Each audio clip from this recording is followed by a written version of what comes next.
প্রিয় শ্রোতা বন্ধুরা, তিয়াশার গল্পের বৈঠকে আপনাদের সকলকে স্বাগতম। আজকে আমি রাজশেখর বসুর গল্প আনন্দীবাই গল্পটি পাঠ করে শোনাচ্ছি। শুরু করছি আজকের নিবেদন আনন্দীবাই। বহু কারবারের মালিক ত্রিকম দাস করড়ি তার দিল্লির অফিসের খাস কামরায় বসে চেক সই করছেন। আর্দালি এসে একটা কার্ড দিল। এম জুলফিকার খাঁ। ত্রিকম দাস বললেন, একটু সবুর করতে বলো। কিছুক্ষণ পরে সই করা চেকের গোছা নিয়ে কেরানি ঘর থেকে বেরিয়ে গেল। ত্রিকম দাস ঘন্টা বাজিয়ে আর্দালিকে ডেকে কার্ডখানা দিয়ে বললেন, আসতে বলো। জুলফিকার খাঁ এসে বললেন, আদাব আর্য। শেঠজি, আমি ইন্টেলিজেন্স ব্রাঞ্চ থেকে আসছি। উদ্বিগ্ন হয়ে শেঠজি প্রশ্ন করলেন, ইনকাম ট্যাক্স নিয়ে আবার কিছু গড়বড় হয়েছে নাকি? তা আমার মালুম নেই। আমার ডিপার্টমেন্টে আপনার নামে একটা সিরিয়াস চার্জ এসেছে। কেন? আমার কসুর কি? আপনি 3টি শাদী করেছেন। একটু হেসে ত্রিকম বললেন, রহবাত, যদি করেই থাকি তাতে আমার কসুর কি? আমি তো হিন্দু, সৈকড় শাদী করতে পারি। আপনাদের মতন 4টি বিবিতে আটকে থাকার দরকার নেই। খাঁ সাহেব হাত নেড়ে বললেন, হায় শেঠজি, আপনি রুপাইয়া কামাতে জানেন, মলুকের খবর রাখেন না। হিন্দু, বৌদ্ধ, জৈন আর শিখ একটার বেশি শাদী করতে পারবে না। এই আইন সম্প্রতি চালু হয়ে গেছে, তা আপনি জানেন না? বলেন কি? আমি নানান ধান্দায় ব্যস্ত, সব খবর রাখবার ফুরসত নেই। নতুন ট্যাক্স কি বললো, নতুন লাইসেন্স কি নিতে হবে, এইসবেরই খোঁজ রাখি। কিন্তু আপনার খবরে বিশ্বাস হচ্ছে না। আমার ফুফা মানে পিসে হরচন্দনজি 2 জরু নিয়ে বহুত মজমে আছেন। তার নামে তো চার্জ আসেনি। আইন চালু করবার আগে থেকেই তো তার 2 জেরু আছে, তাতে দোষ হয় না। কিন্তু আপনি হালে 3 শাদী করেছেন, তার জন্য কড়া সাজা হবে। 10 বৎসর জেল আর বিস্তর টাকা জরিমানা হতে পারে। শেঠজি ভয় পেয়ে বললেন, বড়ি মুশকিল কি বাত, এখন এর উপায় কি? দেখুন শেঠজি, আপনি মান্যগণ্য আমির আদমি, আপনাকে মুশকিলে ফেলতে আমরা চাই না। 1 মাস সময় দিচ্ছি, এর মধ্যে একটা বন্দোবস্ত করে ফেলুন। কত টাকা লাগবে? আপনি একটি জরুকে বহাল রেখে আর 2টিকে ঝটপট খারিজ করুন। তার জন্যে কত খেসারত দিতে হবে তা তো আমি বলতে পারি না। উকিলের সঙ্গে পরামর্শ করবেন। আর এদিকে কত টাকা লাগবে সে তো আপনার আর আমার মধ্যে, তার কথা পরেই হবে। মাথা চাপড়ে ত্রিকম দাস বললেন, হো রামজি, হো পরমাত্মা, বাঁচাও আমাকে। একটিকে সনাতনী মতে বিবাহ করেছি, আর একটিকে আর্য সমাজি মতে, আর একটির সঙ্গে সিভিল ম্যারেজ হয়েছে। খারিজ করব কি করে? ঘাবড়াবেন না শেঠজি, আপনার টাকার কমে কি? 2-4 লাখ খরচ করলে সব মিটে যাবে। 2টি স্ত্রীকে মোটা খেসারত দিয়ে কবুল করিয়ে নিন যে তারা আপনার আসলি নয়, শুধু মহব্বতে পিয়ারি। তারপর আমরা ব্যাপারটা চাপা দিয়ে দেব। দেরি করবেন না, এখনই কোনো ভালো উকিল লাগান।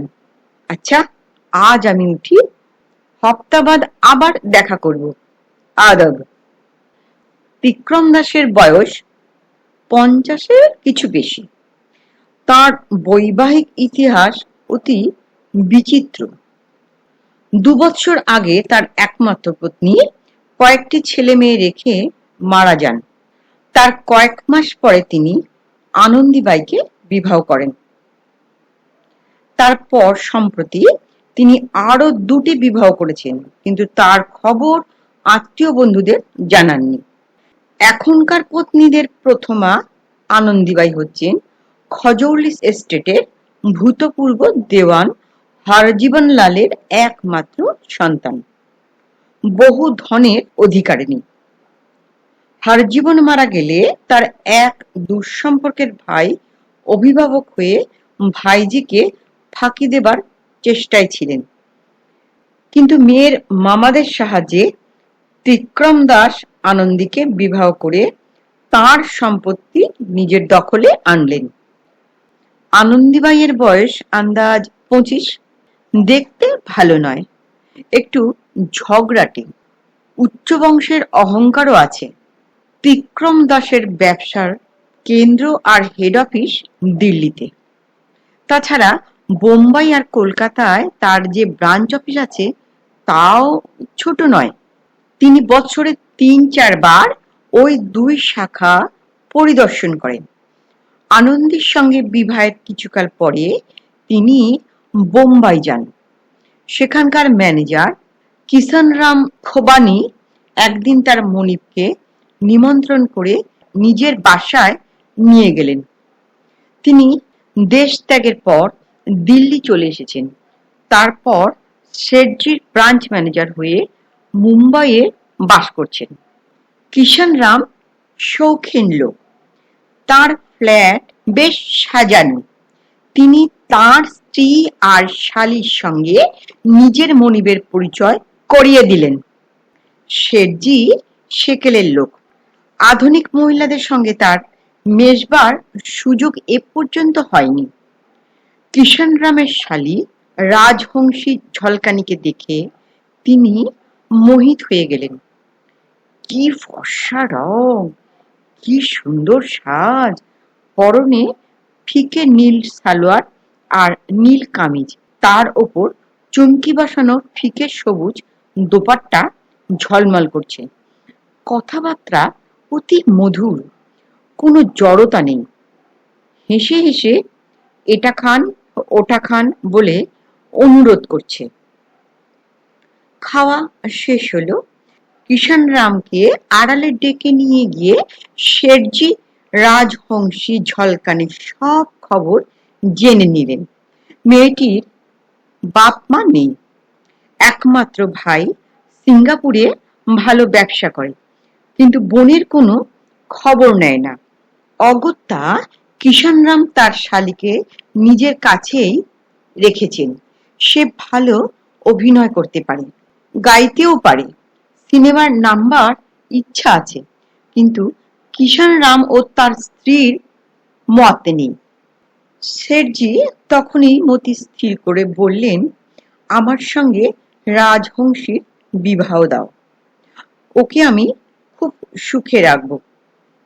এই বোম্বাই শহরে আমার জন্য জলদি একটা বাড়ি কিনে ফেলো, রাজহংসী সেখানে থাকবে। আমিও বৎসরের বেশিরভাগ মুম্বাইয়েই বাস করব। এখানকার কারবার ফলাও করতে চাই। আনন্দীবাইয়ের কথা শেঠজি চেপে গেলেন। কিষানরাম জানতেন যে তার মালিক বিপত্নিক, সুতরাং তিনি খুশি হয়ে সম্মতি দিলেন। রাজহংসীও রাজি হলেন। শেঠজির বেশি বয়সের জন্য কিছুমাত্র আপত্তিও প্রকাশ করলেন না। আর্য সমাজি পদ্ধতিতে বিবাহ হয়ে গেল। তারপর নতুন বাড়িও কেনা হলো। রাজহংসী সেখানে বাস করতে লাগলেন। কিছুদিন পরে ত্রিক্রম দাস তাঁর কলকাতায় কারবার পরিদর্শন করতে গেলেন। ওখানকার ম্যানেজার পরিতোষ হোর চৌধুরীর খুব কাছের লোক, আলিপুরে সাহেবী স্টাইলে থাকেন। তিনি তার মনিবকে ডিনারের নিমন্ত্রণ করে বাড়িতে নিয়ে গেলেন। সেখানে পরিতোষের স্ত্রী আর ভগ্নীর সঙ্গে ত্রিকম দাসের পরিচয় হলো। মিস বলাকা হোর চৌধুরীকে দেখে শেঠজি আবার অবাক হয়ে গেলেন।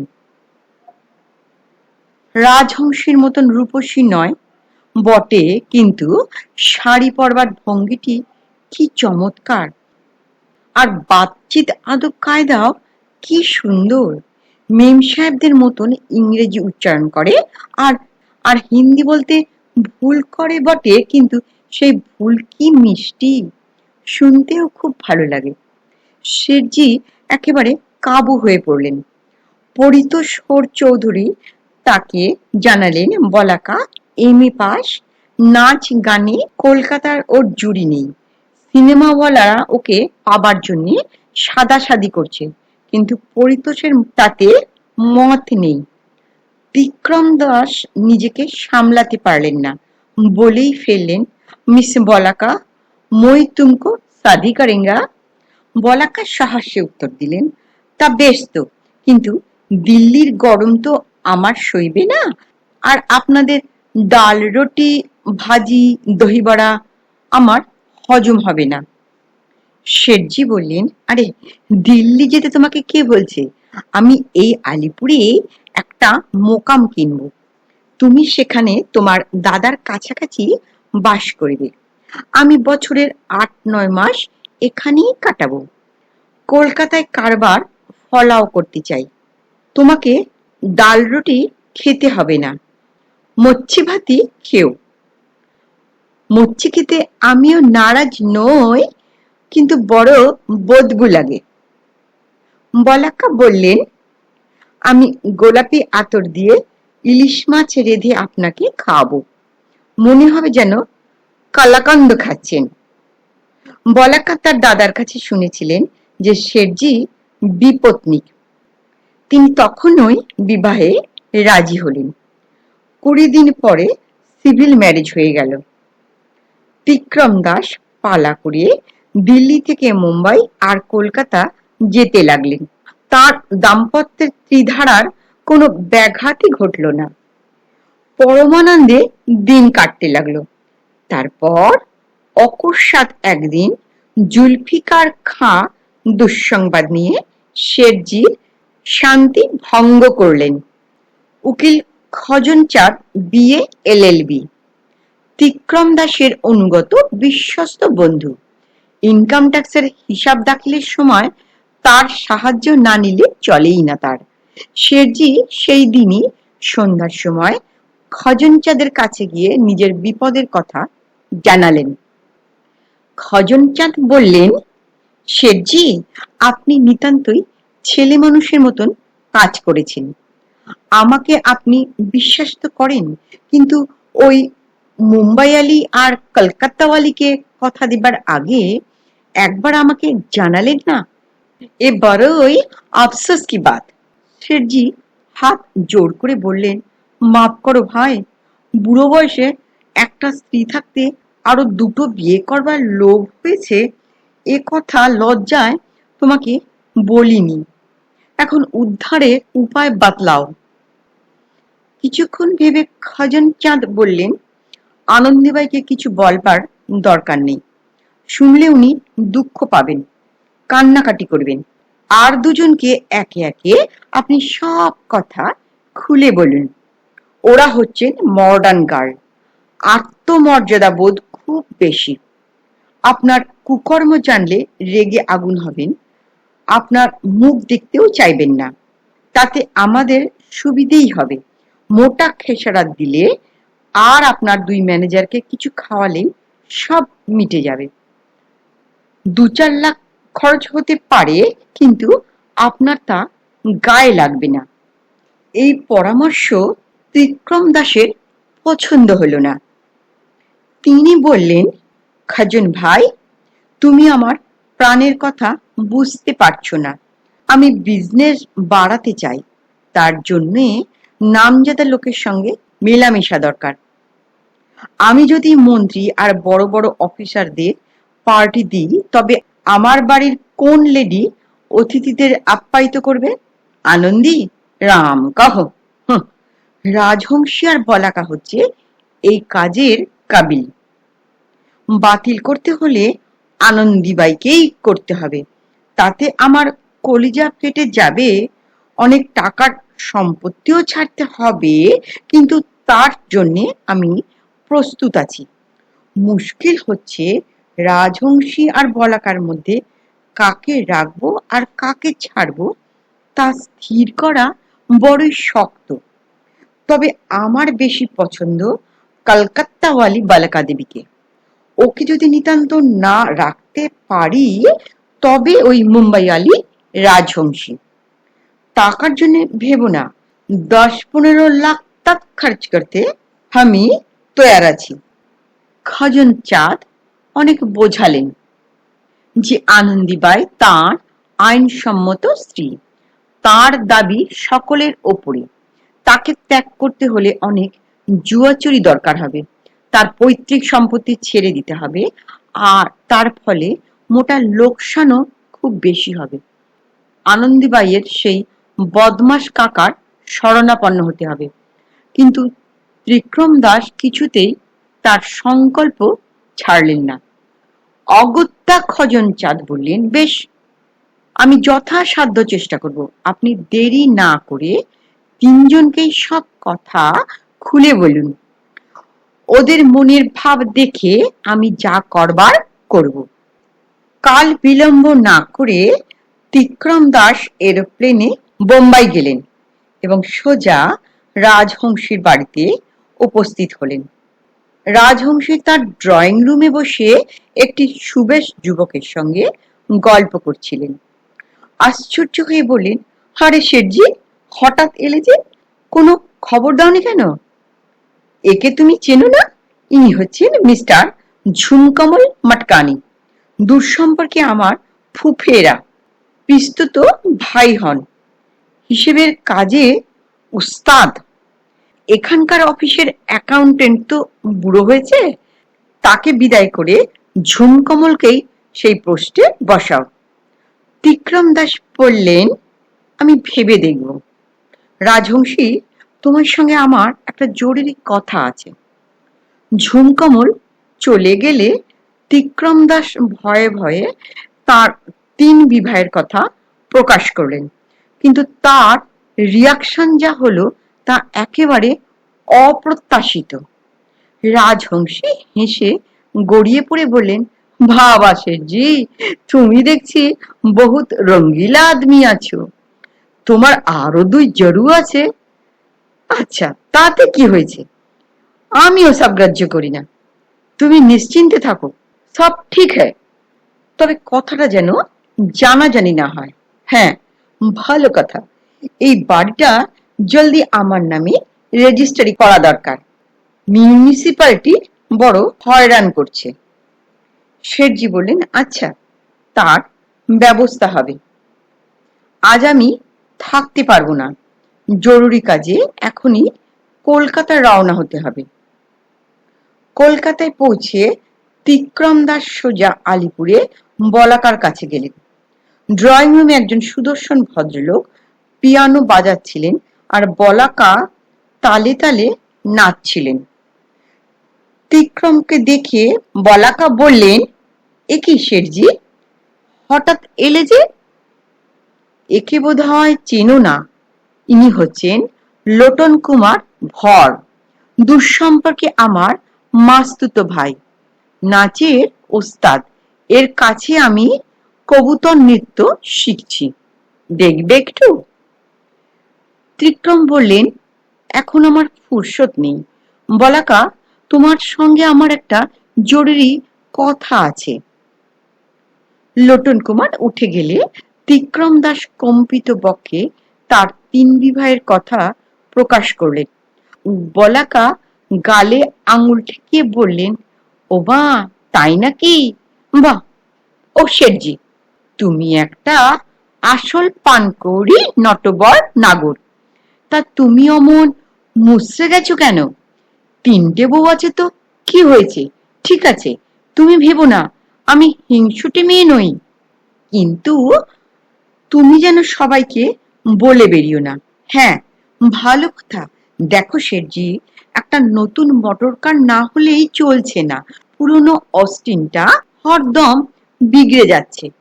তুমি 1020 টাকার একটা চেক আমাকে লিখে দাও। তার কমে ভালো গাড়ি মিলবে না। ত্রিকম দাস বললেন, আচ্ছা, তার ব্যবস্থা হবে। আমি এখন উঠি, আজই দিল্লি যেতে হবে। ত্রিকম দাস দিল্লিতে এসেই খজনচাঁদের কাছে গিয়ে সকল বৃত্তান্ত জানালেন। তারপর তাকে সঙ্গে করে নিজের বাড়িতে এনে ড্রয়িং রুমে অপেক্ষা করতে বললেন। অন্দরমহলে গিয়ে ত্রিকম আনন্দীবাইকে শোবার ঘর থেকে ডেকে আনলেন। আনন্দী বললেন, 3 দিন তোমার কোনো পাত্তা নেই, চেহারা এত খারাপ হয়ে গেছে, ব্যাপার কি? গভর্নমেন্টের সঙ্গে আবার কিছু গড়বড় হয়েছে নাকি? ত্রিকম দাস মাথা হেট করে তার গুপ্ত কথা প্রকাশ করলেন। আনন্দী কিছুক্ষণ স্তব্ধ হয়ে রইলেন। তারপর কোমরে হাত দিয়ে চোখ পাকিয়ে বললেন, क्या बोला तुमने? শেঠজি একটু ভয় পেয়ে গেলেন। আনন্দী, ঠান্ডা হো যাও, ঠান্ডা হো যাও, সব ঠিক হো যায়গা। বাংলা সাহিত্য যত সমৃদ্ধ আর উঁচু দরের হোক, হিন্দি ভাষায় গালাগালির যে শব্দভাণ্ডার আছে তার তুলনা নেই। আনন্দী হাত পা ছুড়ে নাচতে লাগলেন। হোজ পাইপ থেকে জল ধারার মতন তার মুখ দিয়ে যে ভৎসনা নির্গত হতে লাগলো, তা যেমন তীব্র তেমনি মর্মস্পর্শী। তার সকল বাক্য ভদ্রজনের শ্রোতব্য নয়, তবে ভদ্র নারীর উচ্চার্যও নয়। কিন্তু আনন্দীবাইয়ের তখন হিতাহিত জ্ঞান লোপ পেয়েছে। তিনি উত্তরোত্তর উত্তেজিত হচ্ছেন দেখে শেঠজি হাত জোর করে আবার বললেন, আনন্দী, মাফ করো, সব ঠিক হো যায়গা। আনন্দী গর্জন করে বললেন, চুপ রাহো, সড়ক মে কুত্তা, ডিরেন কা ছুচন্দর। এই বলে বাঘিনীর মতন লাফিয়ে গিয়ে শেঠজির 2 গালে খামচে দিলেন। তারপর পিছু হটে বাঁ হাত থেকে 10 গাছা মোটা মোটা চুড়ি খুলে নিয়ে স্বামীর মস্তক লক্ষ্য করে ঝনঝন শব্দে নিক্ষেপ করলেন। শেঠজির কপাল ফেটে দরদর করে রক্ত পড়তে লাগলো। তিনি চিৎকার করে ধরাশায়ী হলেন। ততোধিক চিৎকার করিয়ে আনন্দীবাই পূজার ঘরে চলে গেলেন এবং মেঝেয় শুয়ে পড়ে ফুঁপিয়ে ফুঁপিয়ে কাঁদতে লাগলেন। বাড়িতে মহা শোরগোল পড়ে গেল। আত্মীয় যারা ছিলেন তারা আনন্দীকে সান্ত্বনা দিতে লাগলেন। শেঠজির জন্য খজনচাঁদ তখনই ডাক্তার ডেকে আনলেন। 7 দিন পরে শেঠজি অনেকটা সুস্থ হয়েছেন এবং দোতলার বারান্দায় আরাম কেদারায় বসে গুড়গুড়ি টানছেন। তার মাথায় এখনো ব্যান্ডেজ আছে, মুখের স্থানে স্থানে স্টিকিং প্লাস্টারও আছে। খজনচাঁদ এসে বললেন, কহিয়ে সেঠজি, তবিয়ত कैसी हो? শেঠজি বললেন, অনেক ভালো। শোনো খজন ভাই, রাজহংসী আর বলাকার সঙ্গে আমি সম্পর্ক রাখতে চাই না। তুমি তুরন্ত বোম্বাই আর কলকাতায় গিয়ে একটা মিটমাট করে ফেলো। যত টাকা লাগে আমি দেব। ওই মুম্বাইওয়ালি আর কলকাতাওয়ালি শুধু আমার টাকা চায়, আমাকে চায় না। কিন্তু আনন্দী আমাকেই চায়। খুশবু পাচ্ছ? আনন্দী নিজে আমার জন্য অরহর ডালের খিচড়ি বানাচ্ছে। আর এই দেখো, গলাবন্ধ বুনে দিয়েছে। খজনচাঁদ বললেন, বহুত খুশি কি বাত। সেঠজি, ভাববেন না, আমি সব ঠিক করে দেব। আপনি আনন্দীবাইকে মথুরা, বৃন্দাবন, দ্বারকায় ঘুরিয়ে আনুন, তার মেজাজ ভালো হয়ে যাবে। পত্নীর সেবায় ত্রিকম দাস শীঘ্রই সেরে উঠলেন। খজনচাঁদের চেষ্টায় রাজহংসী আর বলাকার সঙ্গে মিটমাট হয়ে গেছে। জুলফিকার খাও পান খাবার জন্য মোটা টাকা পেয়েছেন। কলকাতার সবচেয়ে বড় জ্যোতিষ সম্রাট জ্যোতিষচন্দ্র কাছ থেকে আনন্দীবাই 1000 টাকা দামের একটি বশীকরণ কবজ আনিয়ে স্বামীর গলায় বেঁধে দিয়েছেন। এই পুনশ্চরণ সিদ্ধ কবজের ফলও আশ্চর্য। শেঠজি আজকাল তার বিশ্বস্ত বন্ধুদের কাছে বলে থাকেন, শিবায় আনন্দী সব আওরাত চুড়েল হ্যায়, অর্থাৎ আনন্দী ছাড়া সব স্ত্রীলোকই পেতনি। নমস্কার। গল্পটি কেমন শুনলে? গল্পটি যদি ভালো লেগে থাকে দয়া করে একটা লাইক করতে ভুলবেন না। আর আপনাদের যদি কোনো মতামত থাকে অতি অবশ্যই কমেন্ট বক্সে লিখে জানাবেন।